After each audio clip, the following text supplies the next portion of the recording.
I'm here to teach you Hebrew. You should learn Hebrew pretty quickly. It only takes 3 days to learn and master 22 letters, the numeric system, 3-letter root words, prefixes and suffixes, nikudot, and then putting that all together and reading for yourself the Bible in Hebrew shouldn't take more than 3 days, 72 hours straight. It takes 72 hours of active study. You can sleep in between. Your brain will still be thinking about it.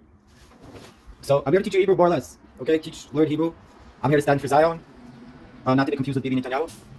I'm here to preach, to teach. I'm here to sing. Shabbat is coming in. From sunset to sunset is Shabbat. It's the seventh day of rest. 49 activities that are forbidden. The 49 activities that were done to build the divine presence, divine abode for the divine presence in Jerusalem. And before that in the Mishkan, at Shiloh. Those 49 activities are forbidden on the Shabbat from sundown on Friday till sundown Saturday night. Those 24 hours are holy, and we extend from that holiness onto Friday and onto Sunday. So we bring the Shabbat a little bit as much as possible before the sun set on Friday, and we keep the Shabbat going as long as possible after sunset and Saturday night. This gives power to the nation of Israel. And when we give power to Shabbat from Friday, we're conquering Ishmael. And when we give power to Shabbat from Sunday, we are conquering Esav, brother of Jacob, commonly thought to be the ancestor of modern-day Rome, or the Catholic Church. And Ishmael is the brother of Isaac, commonly thought to be the father of the Ishmaelites, the Arabs, right? So yeah, we are looking forward to a one-world government, Jewish government kingdom.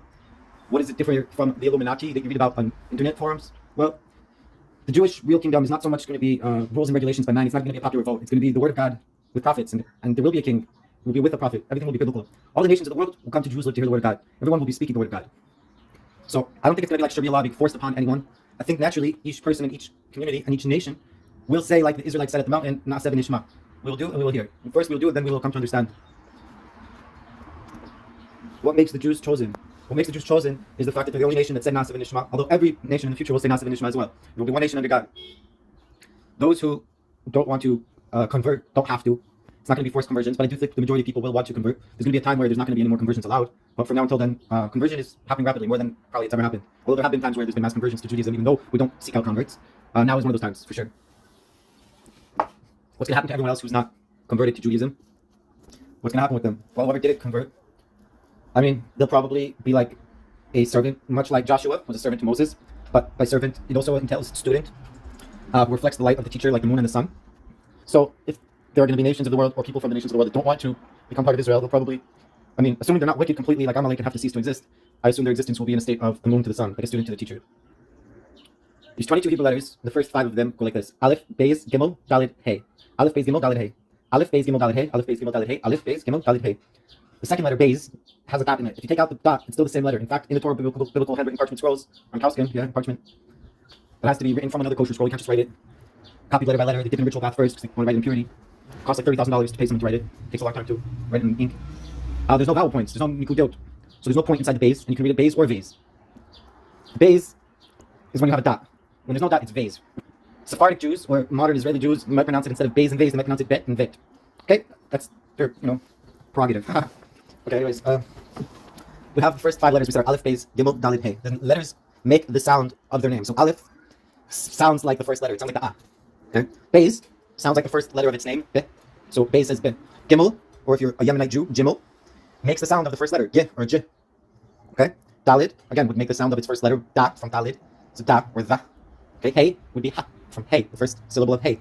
So every letter makes the sound of the first syllable of its name, and every letter is spelled out with a full name. So Aleph is not just spelled with Aleph, like A might be spelled, instead of being spelled as just the letter A, you might spell A, A-Y, or even A-E, depending on how you spell it, right?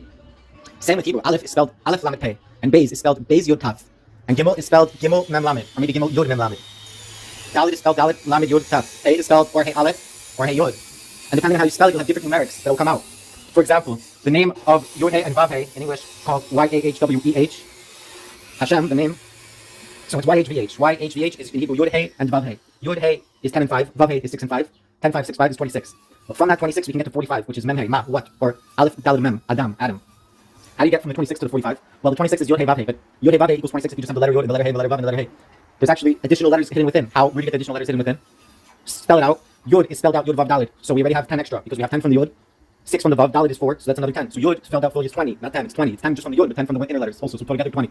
Hey is spelled Hey Aleph or Hey Yod. We're looking for a smaller combination, so we're going to go with the smaller lettering. We're going to go with Hey Aleph. So it's not just 5 for Hey, it's also Aleph is 1. So it's going to be 5 for the Hey, but 1 for the Aleph, so 6 total. So we get 26. Vav spelled out fully is going to be Vav Aleph Vav or Vav Yod Vav. Again, we're going to go with the lower one, so we're trying to get to 45, not higher. So we'll go Vav Aleph Vav, 6, 1, 6. So instead of just being 6, it's now 13, which is the Gematria numeric Echad, 1, and numeric Ahava, which is the act of love. And then we have a final Hey, which is going to be 5 plus the hidden Aleph is 1, so it's going to be 6 total. So we have a guest who wants to come on the live. What's up? You just trolling or what? I don't mind trolls. It's very holy. It's very holy to have trolls. Here, would you like to play? I'm trying to teach you all about Aleph and Beis and Gimel and Dalet and Hey. Aleph, Beis, Gimel, Dalet, Hey. Aleph, Beis. Aleph is a general. Beis is a house. Gimel is Gomel, to bestow kindness. Dalet is a door. Hey is a feminine receptacle. So the general of the house is bestowing to the door of the feminine receptacle.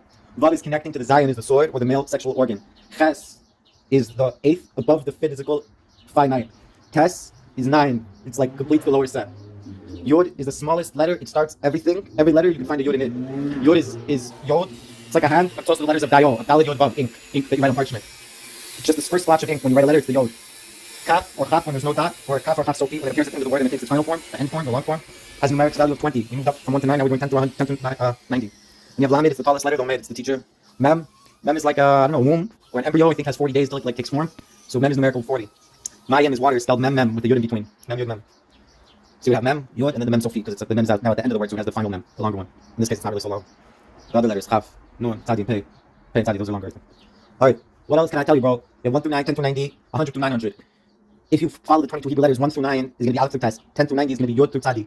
But then you have Kof, Resh, Shin, Taf, 100, 200, 300, 400. Where's 500, 600, 700, 800, and 900? We're missing 5. So that's why 22 of the Hebrew letters, from the 22 Hebrew letters, 5 of them have a double form, which means is when they're at the end of a word, then they have a different form that they take. They look a little different and they have separate numerics. And those 5 separate numerics fill up from after 400, from 500 till 900. 1,000 is in Hebrew Aleph, and Aleph in Hebrew is also 1. So out of 1,000 you go back to 1. That's more or less our gematria numeric system. There's ciphers where the letter Aleph is replaced with the letter in the middle of the alphabet, kind of. Lamed. You take the 2 halves of the alphabet and line them up. Aleph goes with Lamed. Beis goes with Mem. So Al-Bam it's called. Aleph with Lamed, Beis with Mem. Right? Gimel would be Nun. Al-Bam. There's many other ciphers. This is just a famous one. When you read the Bible, it's full of codes. For example, it starts off with the first 9 characters of the Bible in Hebrew. There's already a repetition because it starts off Bereshis Bara, Beis Reish Aleph, Shin Yud Taf, Beis Reish Aleph. You have that B-R-A, and then in between you have Shin Yud Taf.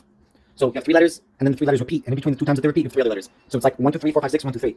The 1, 2, 3 repeats. The Beis Reish Aleph repeats. B-R-A, or whichever 3 letters you want to put it into English, it repeats. In between you have 3 other letters, 9 letters total. That's an obvious coding. That screams out to me when I see that there's a code here. Besides for just reading that in the beginning of the creation, something happened, or in the beginning there was a creation, or in the beginning of the creation of this. However you want to read it or attempt to read it, it's very hard linguistically to actually read it. To read literally word for word, letter for letter, read Genesis 1 is very, very hard study. It's very, very nuanced, and to try to understand what it's saying on a very surface level is just impossible almost. But we can obviously say that there's a hidden encoded message here where it says Beis Reish Aleph, and in between the 2 Beis Reish Alephs, you have a Shin Yud Taf. So it says Borei, and in between Borei, you have Shis. Shis in Aramaic is 6. Right away, the biblical Hebrew is giving us Aramaic words. It's telling us you can't learn biblical Hebrew alone. It's a masculine language. You need a feminine holy counterpart, which is the Aramaic, which uses the same Hebrew letters. And if you were to look at 3-letter roots, which is general, what we try to do, find the 3-letter root. So the first 3-letter root of the Bible is Beis Reish Aleph, Borei, to create. The second 3-letter root is Shis, which is 6 in Aramaic. The third root of 3 letters is again the first one, Beis Reish Aleph, Hebrew for create. So you have Hebrew create, Aramaic 6, and then you have Hebrew create. If we do 2-letter roots, the first 2 letters would be Bar, Beis Reish, and then you would have Shin Yod, Shai. No, I'm sorry. You would have Bar, Beis Reish. Then you would have Aleph Shin, which is Eish, which is fire. And then you would have Yud Taf, which is Aramaic. So you have in the Hebrew Eish, fire, Aleph Shin, surrounded on both sides by Aramaic words. In the beginning, you have Beis Reish, Bar. Bar means sun in Aramaic. Then you have Eish in Hebrew, and then you have Yod Taf, which is Aramaic for Aleph Taf. You see all over the word Aleph Taf, 8. It's almost impossible to translate. So in Aramaic, it's Yod Taf. So we have Aramaic Beis Reish, Hebrew Aleph Shin, which is fire, Aramaic Yod Taf. And then if you take the 2 Aramaic words that are surrounding the fire, it would be Bar, Yos, put them together in Bris. So you have Eish, Bris. You have a fire in the middle, surrounded on 2 sides by an Aramaic Bris. Bris is Hebrew though. But Beis Reish by itself is Aramaic, Yod Taf by itself is Aramaic. Put together though, you have a whole new word, and it's a Hebrew word, and it means circumcision or covenant. So this is just a new approach how to read Genesis 1, and every other Bible verse you come across. 3-letter roots, 2-letter roots, prefixes, suffixes. Going down to the 1-letter root is the most basic, but the most profound, and it's the deepest of deep, and that's the Kabbalistic secrets. Even 2 letters is already bordering on Kabbalah. 3-letter roots is basic. That's where you go to. Anything more than 3 letters is usually it's pretty easy to break back down to the 3 with just reducing the prefixes and suffixes. Although I think on occasion it'll be more complex than that. So yeah, there you have it. Thank you so much for watching. I'm glad to be here with you all, educating everybody on the Aleph basic thoughts. This week's 12 portion is Bamidbar, in the desert, or within the speaker, the one who speaks, one who has the faculty of speech, because there's the level of domain, which is silent like a rock. There's the level of someach, vegetation, sprouting, and then there's chai, alive like an animal. Then there's medaber, one who has the faculty of speech, which is a general name for Adam and the human being. And then you have, correlating to the highest level of Yechida, you have the highest level of Yehudi. We're not going to get into it. We could. Just, I'm running out of time, less than a minute and 36 seconds. So, I mean, we keep it longer, but I'm trying to fit it into 20 minutes so I can do a double speed and get a 10-minute TikTok out of it. Anyway, so it's a great discussion. Have another time what distinguishes the Jew from the non-Jew. Send me messages, comments, and everything. Follow me on YouTube and Facebook to be well informed. Sponsor me if you'd like, and participate in this world and the coming revolution. I am your rabbi and your host and your prophet, Yoel. Abba Shiloh, Abu Shiloh. Look me up, Kalafari everywhere. Talk with Yoel. Catch you later. Send me boosts and gifts. I bless you. I love you. I really, really hope I can educate you and teach you Hebrew. If I can't teach you Hebrew in 3 days, something's either wrong with my approach or you. All right, catch y'all later.